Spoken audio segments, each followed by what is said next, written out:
Oh, we are recording. Okay. Are we recording here? Oh, we are. Look at that. My hair does look a little bit crazy right now, but that's cool. That's cool. What did you do yesterday, Kate? Oh, I worked at a hospital and did speech and language therapy. Oh, and then what did you do today? Well, today I filmed myself talking to a camera about things that I've enjoyed lately so I can put it up on the internet for people to watch and comment on. Life's weird, man. Anyway, hey y'all, welcome back to my channel. My name's Kate if you're new here, and it's been a hot minute because I was doing a full-time internship where I was working 5 days a week, sometimes in person, and then I would have classes in the evenings, 3 nights a week. So that's what I've been doing with my time. Anyways, I am no longer taking classes.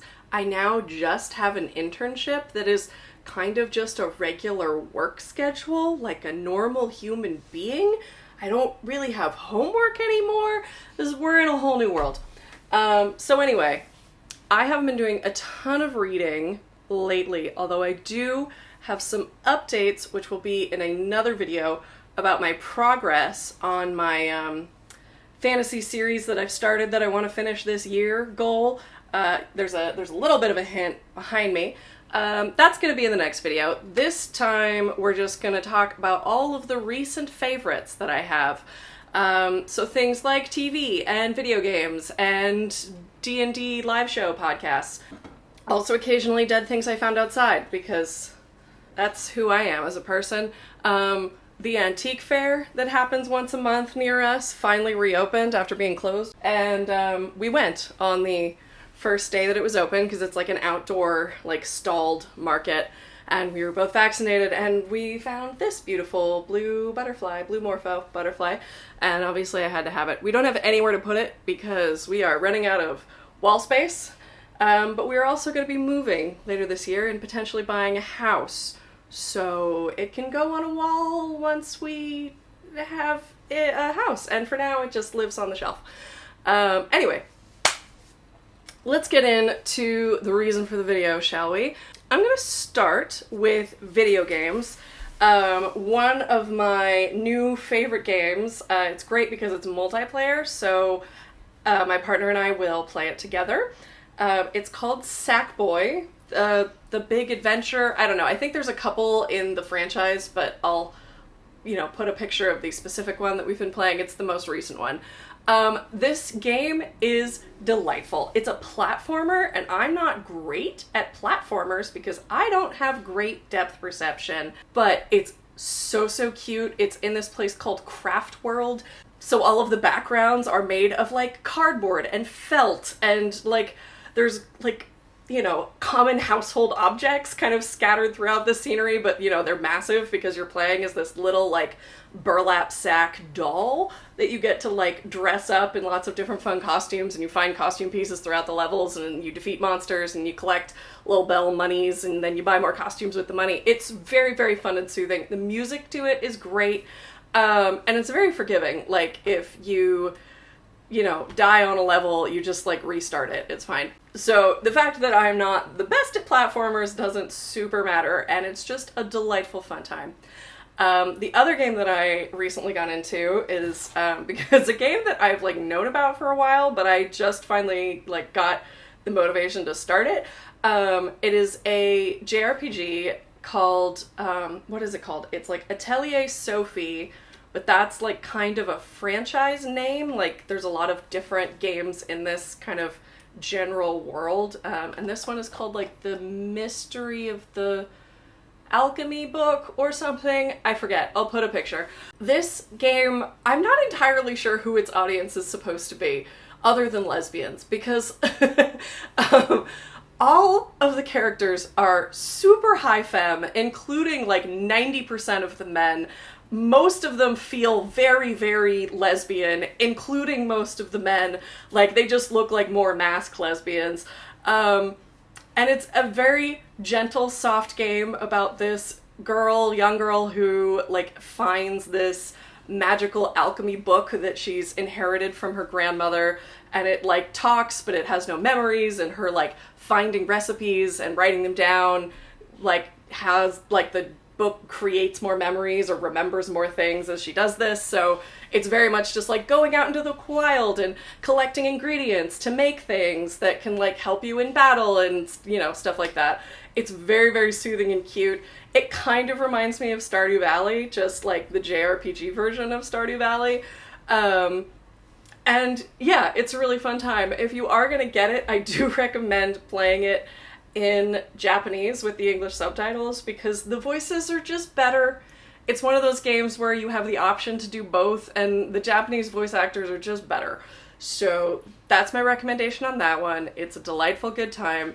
But speaking of how Atelier Sophie is kind of like Stardew Valley, I do regret to inform everyone that I am back on my Stardew Valley bullshit. I refuse to check how many hours I have played of Stardew Valley because the Switch will tell you. It'll tell you how many hours you've played of a game, but I don't want to know because the answer is too many.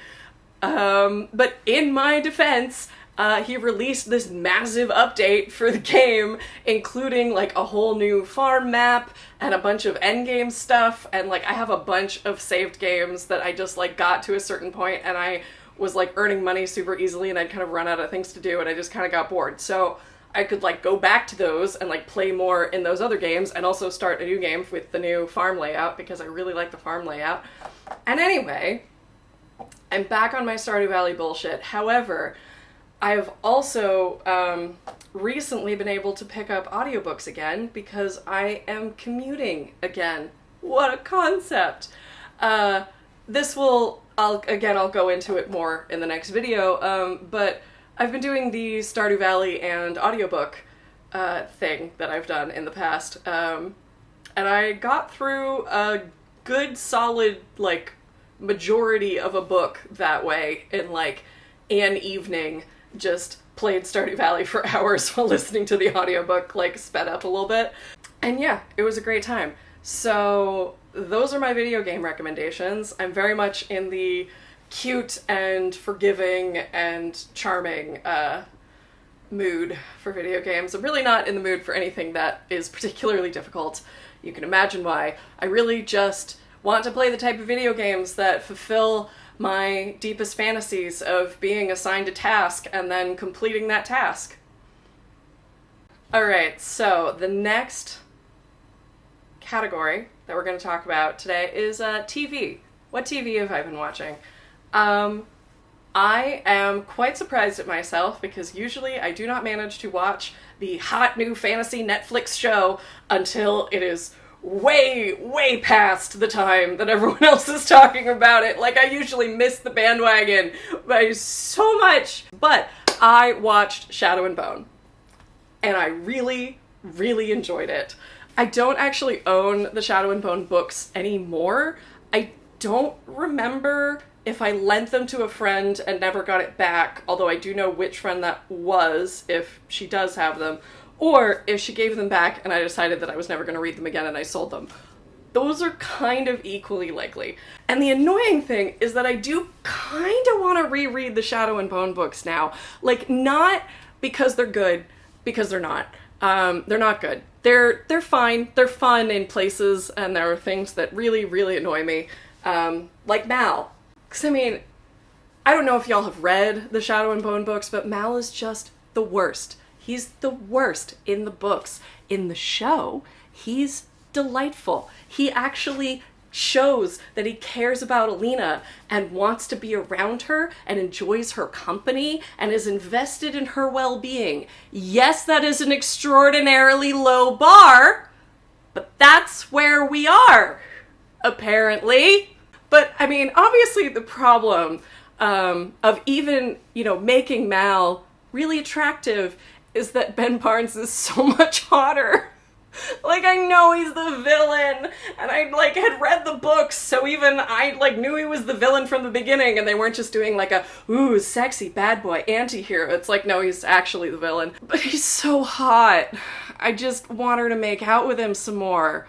Like, I know Mal is endgame, but, like, I wanted it to last just a little bit longer before she found out the truth, because I really wanted her to make out with him again, because I liked that. Listen, I am who I am. But also, Mal's delightful. Mal's so cute. Anyway, now I kind of want to reread the books, and literally just, like, every time there's a Mal scene in the books, I want to just, like, blank out for a little bit and just replace what's happening in the book with what I saw on the TV show, and I think that would be a much more enjoyable experience. Like, that's what I think needs to happen. I'm also debating a Six of Crows reread, because I have not read these in a while, and we're not really getting most of their story. Like, we got Nina and Matthias's, like, prologue story in the first season, so I don't feel like I necessarily need to read these right now, but they're a really fun time, and the audiobooks are a really fun time. Except for Wyland's Kaz voice in book 2, it's atrocious, but everything else is delightful. Also, Jesper has a wandering accent, but his voice is also like honey, so you kind of don't care. Anyway, do I want to reread the Shadow and Bone books? I don't know. I didn't ever think that I would, which is why I'm pretty sure that my friend gave them back to me and then I sold them. Because I was just like, no, I didn't like these. I'm not going to read them again. But I think I might like them if Mal was better, so I'm maybe willing to give it a shot. So, and my next TV recommendation, or not recommendation, this is not a recommendation, this is just an admission of shame. My next favorite is a little old TV show called Wynonna Earp. And listen, it's dumb, and it's funny, sometimes intentionally, sometimes unintentionally, and it's gay. And it's fantasy, and it's pretty gay fantasy. And sometimes that's literally all I want. We're in, like, mid-season 3, I think, and things are so batshit crazy.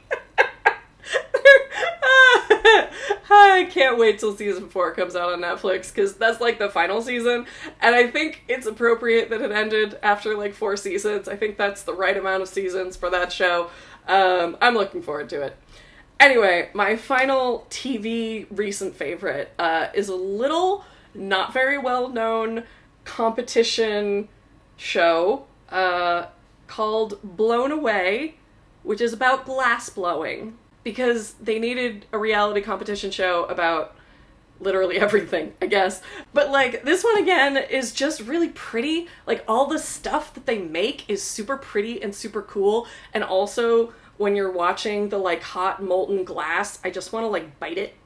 And, like, they like, take scissors, and there's this, like, rope of glass, and they'll just cut it, and I want to do that. I want to cut the liquid molten glass. That seems really satisfying, and it's very pleasing. And then pretty art comes out of it. Each episode is, like, 25 minutes, and there's, like, 10 episodes in the season, so it's really easy to just, like, blow through them. That was an unintentional pun. That's kind of what I've been using to fill the Great British Bake Off splot in my heart, because, like, I love Great British Bake Off, but there's only so many times you can watch the same seasons over and over again, so I gotta find something new. And that's what I found. Alright, so the last section of my recent favorites is one of the reasons that I haven't been doing a lot of audiobooks lately. Like, I just started getting back into audiobooks. There was, like, months where I listened to none of them. A lot of that was because instead I was listening to D&D, like, actual play podcasts, / watching the, like, video recordings of them that are up on the internet in various places, but also listening to the podcasts, like, when I'm driving and stuff.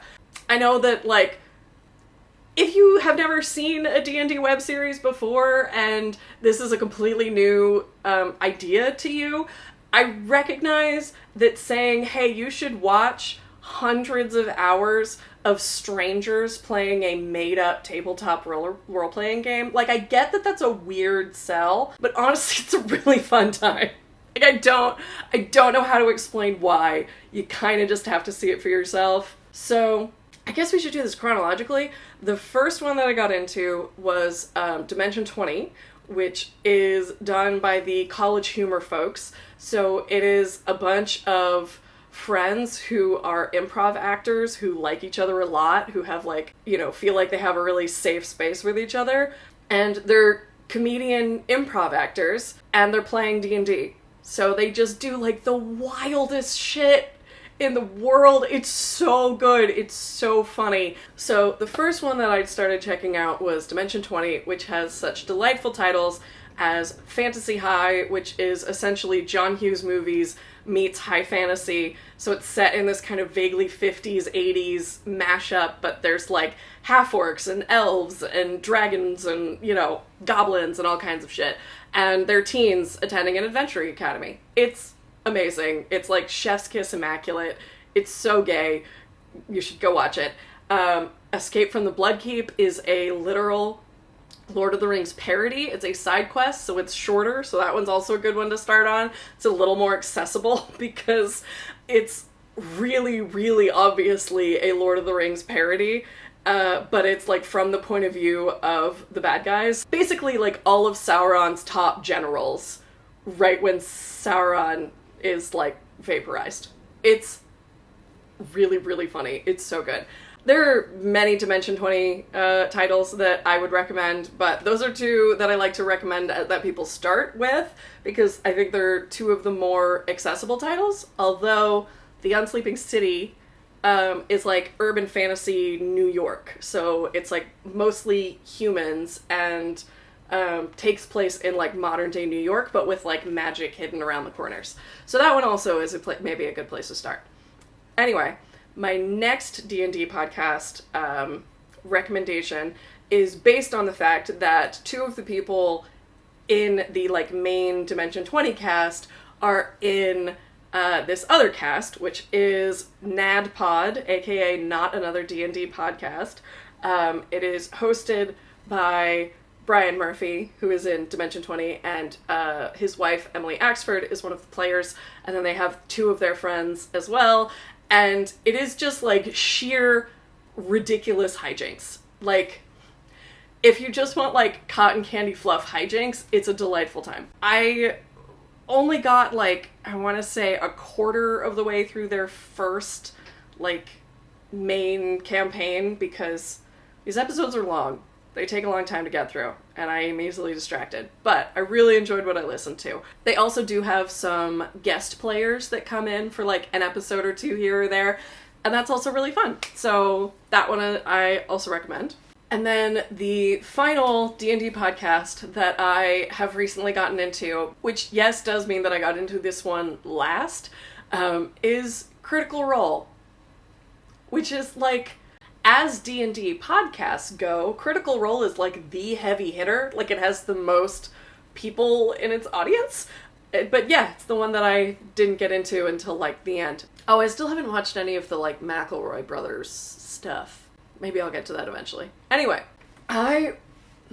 because it's like impossible for me to watch things out of order, I started with Critical Role Campaign 1, Episode 1, which is a bad place to start because their audio is bad, their video quality is bad, they drop you like in the middle of like arc of their campaign because it was like their home game that they converted to a live stream, and just like, okay. It's just not a great place to start. But I tried to start at Campaign 2, Episode 1, but then there were, like, references to shit in Campaign 1 that I didn't get, and that drives me insane. So I went back to watch Campaign 1 again, and got, like, halfway through it, which I felt was a decent enough place to, like, get the references that were gonna come up in Campaign 2. And then I started Campaign 2 because it's a lot more fun.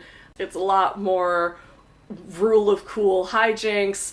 I'm enjoying it. I've kind of stalled out on it because I'm at like a particular point in the narrative where like some more emotionally heavy stuff is happening, and I'm just like, if I never listen to that episode, then it doesn't happen. But, you know, we'll see. I'll get back to it eventually. I just might need a break. So anyway, those have been my recent favorites. Reading kind of had to take a back seat for a little bit. I read a grand total of 0 books in both February and April, and in March I only finished 1 book. So, but now that it's in May, I've finished 5. So, that's how we're doing. So that's going to be it for this video. I will hopefully have another video because we're coming up on the middle of the year-ish.